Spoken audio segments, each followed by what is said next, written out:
بسم الله الرحمن الرحیم 27 رجب عید بعثت ټولو مسلمینو ته ټولو مؤمنینو ته ډیر ډیر مبارک شه.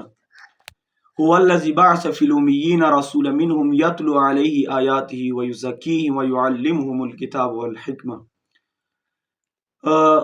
یوم بعثت یا عید بعثت ډیر فضیلت دی، حتی کې خدای دا خلکو ته یوه خوشخبري ورکوي چې دا ډیره عظیم ورځ ده چې رسول الله مبعوث بیا رسالت شولو.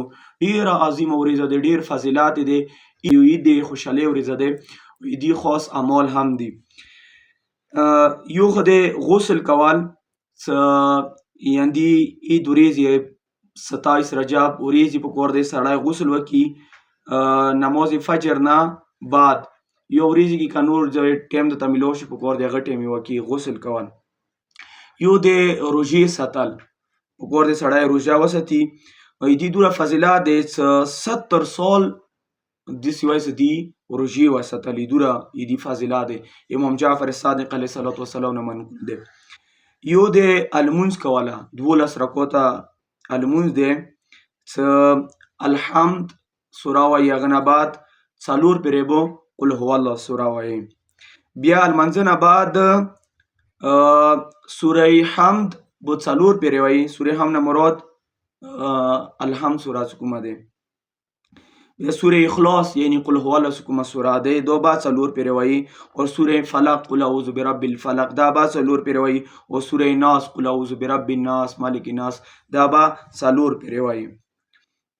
بیا هغه نه بعد یوه دعا دی هغه ویلی شي 4 پیرې، لا اله الا الله والله اکبر وسبحان الله ولا حول ولا قوة الا بالله العلی العظیم دا ویلی شي.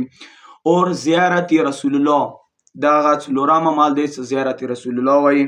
السلام علیک یا رسول الله اشهد انک بلغت رسالته دا چې کوم زیارت دی دا ویلی شي.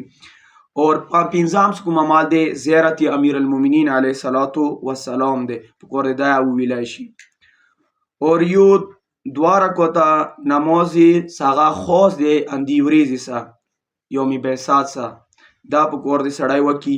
عیدي طریقه دا دی چې الحمد یو پیرې وایي، سوره قدر یو پیرې وایي او سوره اخلاص یو پیرې وایي. دا 2 رکعته لمونځ دی چې پکار دی اندې ورځې وشي. یو پکار دی کثرت څخه زیات صلوات پکار دی دې ورځې سړی ووایي، کم از کم 100 پیرې پکار دی صلوات ووایي. یو اتم چې کوم عمل دی هغه دی استغفار پکار دی سړی استغفار وکړي، کم از کم 100 پیرې استغفار وایي. استغفر الله و اتوب الیه. 9 چې کوم عمل دی صدقه ورکوله، صدقه غریبانو ته پکار دی صدقه ورکړي، ساداتو ته پکار دی صدقه ورکړي. 10 چې کوم عمل دی خوشحالۍ دی اور شکر اظهار وکړي چې خدای ته وایي چې خدای تا شکر دی چې تا محمد مصطفی صلی الله علیه وسلم په شان کې نبی تا مبعوث کړلو اور موږ د هغه امت نه وګرځولو. دا عمل دی پکار دی سړی خوشبو ولګوي دې ورځې، همداسې پکار دی خونې والا سړی خوشحال کړي، ښې جامې واچوي. دا یو عمل دی. نه انشاءالله تاسې ټوله میا هم دعا وکړي، یاد وساتو. والسلام علیکم ورحمة الله.